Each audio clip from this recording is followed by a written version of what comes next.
Welcome back to another deep dive. It is really great to have you with us today. Yeah, thanks for having me. I'm excited for this one. So I want to start today by throwing a concept at you, something that feels, well, it feels incredibly familiar to all of us, almost to the point where we just stop thinking about what it actually means. Oh, okay. What's the concept? It's just the word service. Yeah. That is, that's a heavy word. It carries a whole lot of baggage. Exactly. It really does. Mm-hmm. Like if I were to just stop someone out on the street right now and ask them, what does it mean to serve your country? Where do you think their mind goes first? Almost instinctively. They're going straight to the battlefield. Right, exactly. Yeah. We think of, the soldier in the trench. Mm-hmm. We think of physical bravery, holding the line, making the ultimate sacrifice. It's very cinematic, it's loud. Yeah. And it's undeniable, right? And rightfully so. That is the absolute highest stakes version of service. But the thing is, it's not the only version. No, it's not. And that is really the pivot point for what we're doing today. Because what if service is actually much quieter than that? Yay. Like, what if it doesn't look like a war movie at all? What if it looks like running a high school math department for 30 years? Yeah. Or spending decades in a quiet laboratory just staring at a microscope. Yes. Or, and this is the one that really caught my eye when I was looking through the research stack for today, what if service is just simply doing your day job? Yeah. Like as a bureaucrat. But doing it with, quote, dignity and honesty. That is such a fascinating distinction. And, to be fair to the public, it is a lot harder to make a summer blockbuster movie about a bureaucrat honestly filing their paperwork. It really is. But, maybe we should. Because that is exactly what we are unpacking today. We've got a whole stack of documents here. We really do. Statutes, official decrees, hierarchy lists. Mm-hmm. And they're all focused on a very specific piece of source material. Today, we are doing a deep dive into the foreservice to the Fatherland Order, or, in Azerbaijani, the Vətənə görə Ordeni. And this is from the Republic of Azerbaijan. And I think I want to just clarify our mission here for you listening before we get totally lost in the weeds of, metal ribbons and enamel pins and all that. Yeah, set the stage for us. We aren't just looking at a shiny object today to judge its design. What we're really looking at is how a nation codifies value. I love that phrase. Codifies value. Just break that down a bit for us. Well, if you think about it, when a state actually sits down and writes out the rules for a medal, especially a really high-level order, they aren't just making jewelry. Right, they're making a statement. Exactly. They are creating a very public list of virtues. They are essentially telling their citizens, hey, this is the ideal version of you. By examining the criteria for this specific order, we can actually understand how they're trying to move beyond just, general vague patriotism. Right, beyond just waving a flag. Yeah, into very specific actions, things like state construction. So we are essentially decoding the state's wish list for its own people. Precisely. We're reading the blueprint of the ideal citizen. Okay, let's get into the anatomy of this award then. Yeah. Where did it actually come from? Because looking at these documents, this isn't some ancient relic from the Middle Ages. No, it is actually a relatively modern creation. It was established on November 7th, 2003. 2003. Okay, so we aren't talking about something from the 19th century or even the Soviet era. No, and that date is absolutely not accidental. It was established by Decree Number 514-IIQ. And it's important to remember that awards like this, they have a very strict legal basis. Right. It's not just a tradition that sort of organically evolved over centuries. It is a codified law established at a specific pivot point in the country's history. Which in 2003 for Azerbaijan, that was a time of real transition, right? Right. Of solidifying their institutions. Exactly. The country is fully moving out of the immediate post-Soviet chaos, and they're really trying to build permanent, stable structures. So this medal is part of that solidification. It's a tool they use to say, here is how we build the future. That makes a lot of sense. Yeah. Now, visually, just for everyone listening who obviously can't see the photos we have in our stack here, this is classified as an individual award. And it's worn pinned to the left side of the chest. Which is pretty standard placement for high honors. Yeah, but here is a little detail I thought was just super cool. There is actually a postage stamp dedicated to this specific order. Oh, yeah, which really speaks to its cultural visibility, don't you think? Oh, absolutely. That's a big deal. It's not just some secret thing locked away in a drawer or only ever seen at elite state dinners behind closed doors. Yeah. If an award is on a stamp, It's meant to be recognized by the average everyday person. It circulates, it enters the public consciousness. It's like branding. You want people to see the symbol and instantly recognize what it stands for. Exactly. It's state messaging. Okay, so now here is where we get into the actual structure of the thing, and I'm going to need you to unpack this for me. Okay. Because the wording in the source material is a little bit technical. It says the order has 3 classes: first, second, and third class. Right. Which is a very common structure, by the way, in European and post-Soviet orders. But it's actually crucial for understanding the psychology behind the award. Well, the text specifically says they are, quote, confessed sequentially. That's a very specific phrase. What does confess sequentially actually mean in practice?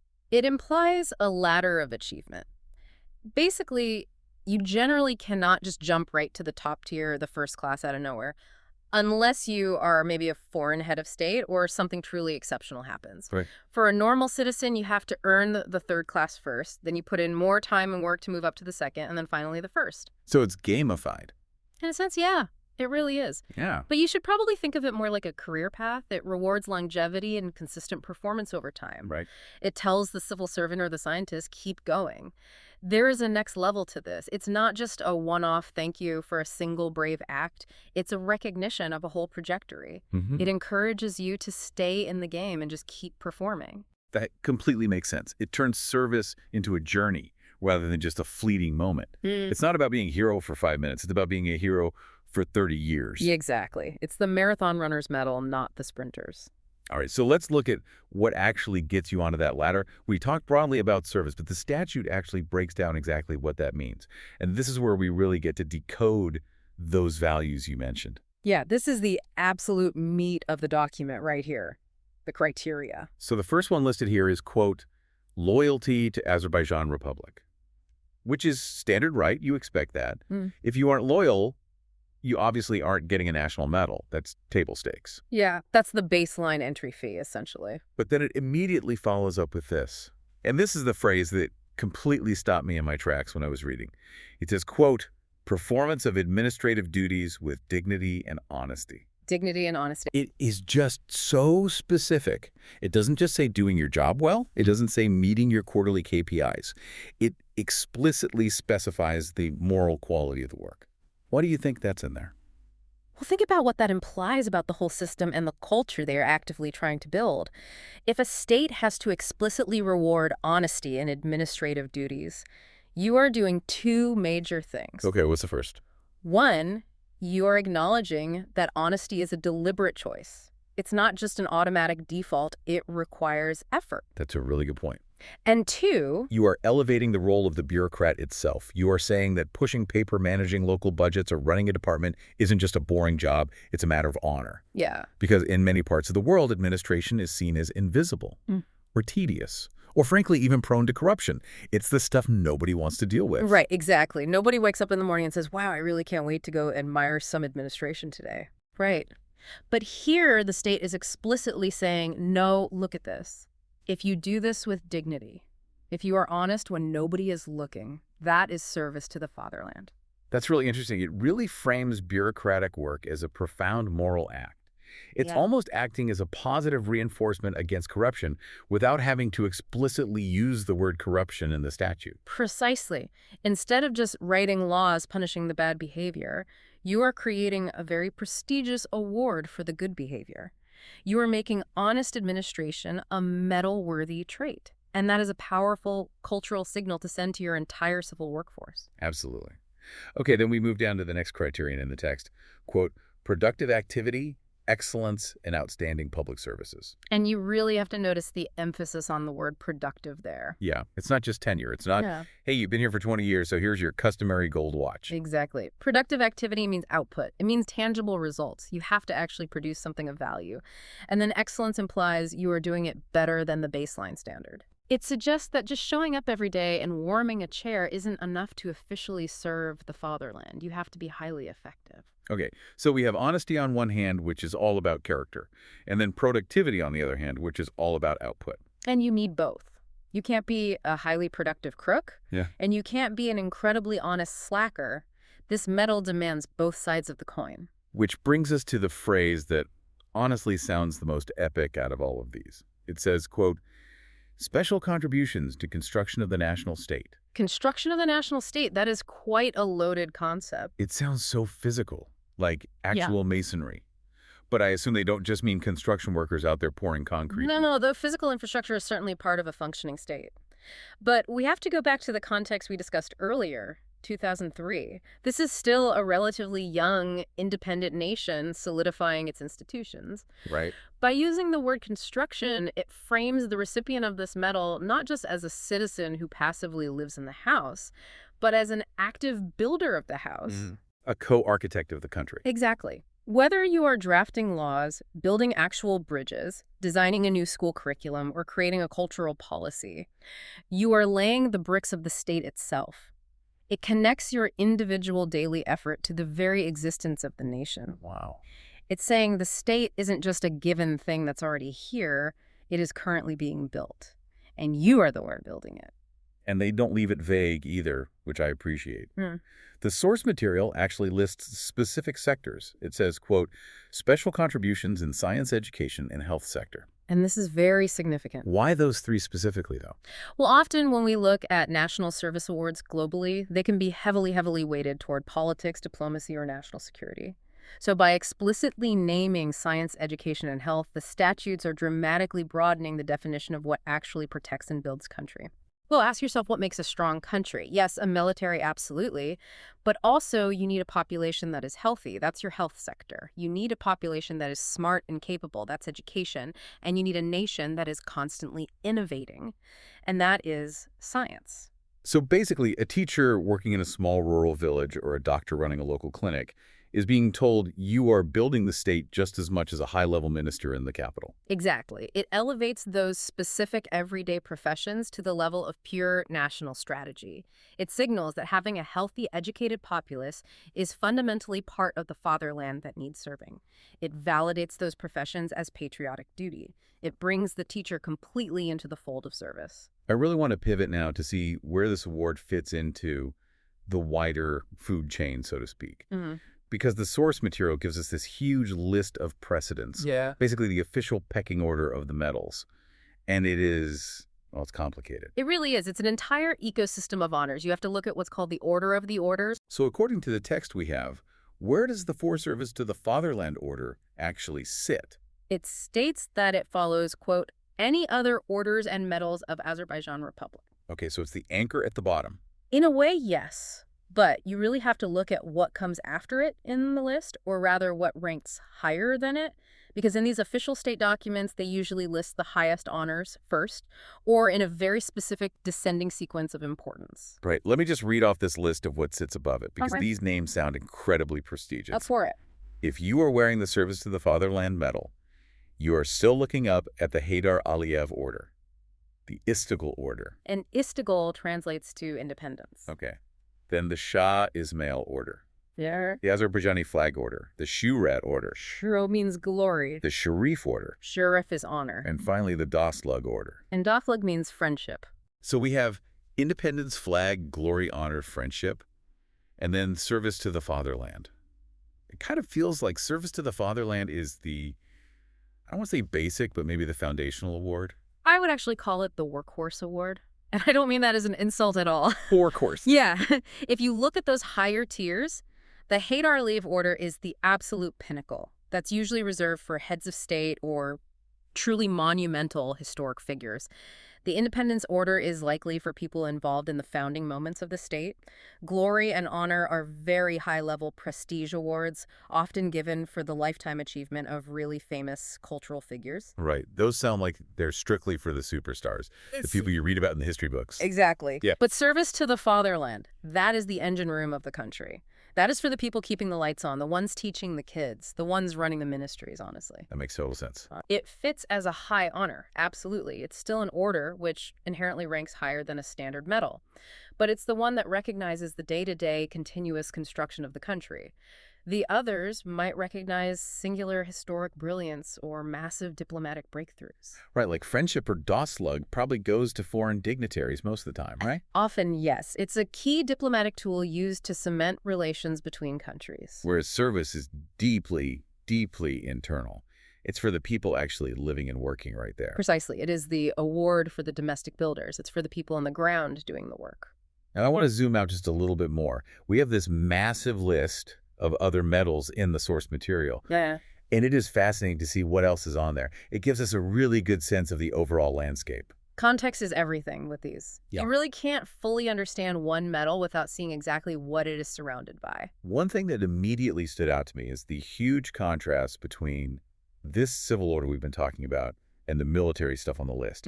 The language changes completely. How so? What are you seeing? Well, just look at these names. Brave Warrior Medal, for Distinction in Battle Medal, for Heroism Medal, and then there are these very specific liberation medals. Liberation of Agdam, liberation of Fuzuli, liberation of Shusha. Right. Those are extremely specific. They are directly tied to historical events, to geography, and to actual combat.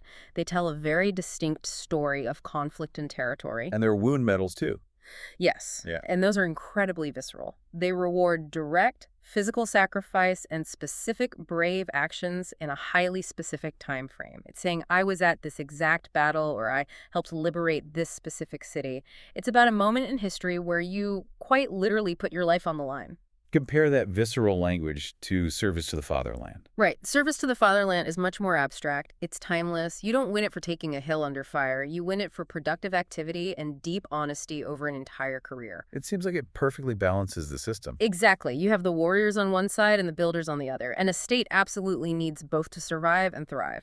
Right. If you only rewarded the warriors, you would be ignoring all the people building the actual economy. Yeah.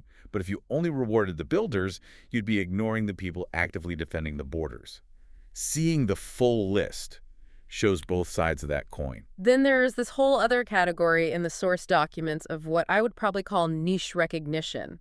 I was just reading through the list, and some of these are hyper-specific. Like what did you find? Okay, check these out. 100th anniversary of the Azerbaijani police, or the Azerbaijan State Pedagogical University 100th Anniversary Medal. Yeah, very specific indeed. And the Jubilee Medal of 100th Anniversary of the Diplomatic Service Bodies. Right. These are what we call in the field commemorative or Jubilee medals. It kind of feels like everyone gets a birthday party. Like you get a medal and you get a medal. In a way, they do. But you have to think about the vital difference in the criteria here. To get the Pedagogical University 100th Anniversary Medal, the primary criteria is most likely just having a connection to that institution during that specific calendar year. Okay. It celebrates the institution's longevity above all else. It's the state saying, we have successfully existed for 100 years. Isn't that great? Right. You just happened to be there when the clock struck 100. It's an attendance award, essentially. I mean, a prestigious attendance award, sure, but essentially, yes. But the For Service to the Fatherland Order, that is entirely about you. The individual. Yes. Yes. It is not about the counter. It is not about just happening to be employed somewhere during a Jubilee year. It is about your specific character and output. You cannot just wait around for an anniversary to get it. Right. You have to actively demonstrate that loyalty, that dignity, that massive scientific or educational contribution we talked about. So basically, the Jubilee medals are about belonging to a group, but the service order is about standing out from the group. That is a perfect way to put it. One is inherently about membership and the other is strictly about merit. And that distinction is vital when you are analyzing a national list of awards. Because you need both types. Right. If everything was just a I was there medal, the system wouldn't actually encourage excellence. It would just encourage passive attendance. Service to the fatherland inserts the strict requirement for individual excellence right back into the mix. It is really interesting to see how all these things neatly stack up together. You have the high-flying glory and flag orders sitting way at the top. You have the I was there Jubilee medals providing a foundation at the bottom. And right in the middle doing all the heavy lifting is this Service to the Fatherland Award. It perfectly bridges the gap. It connects the quiet, everyday work of the civil servant or the local scientist to the incredibly high ideals of the state itself. And it links right back to that three-class structure we talked about at the very beginning. Right. If you are a young scientist just starting out, you might look at that third-class medal and think, okay, that's my concrete goal for the next 10 years. Exactly. It provides a tangible roadmap for a life's career. It tells the citizen we are watching you, and we deeply value what you are doing, even if it takes a long time to see the results. It gamifies the civil service in the best possible way. It turns an ordinary career into a national quest. It's funny because when we started this, I really thought we were just going to be talking about a piece of metal with a pin on the back. Yeah. But when you actually sit down and read the text, the strict requirements for honesty, the sharp focus on state building, the explicit inclusion of teachers and doctors, it really is a complete blueprint for a society. That is what all honor systems are, ultimately. They are a mirror.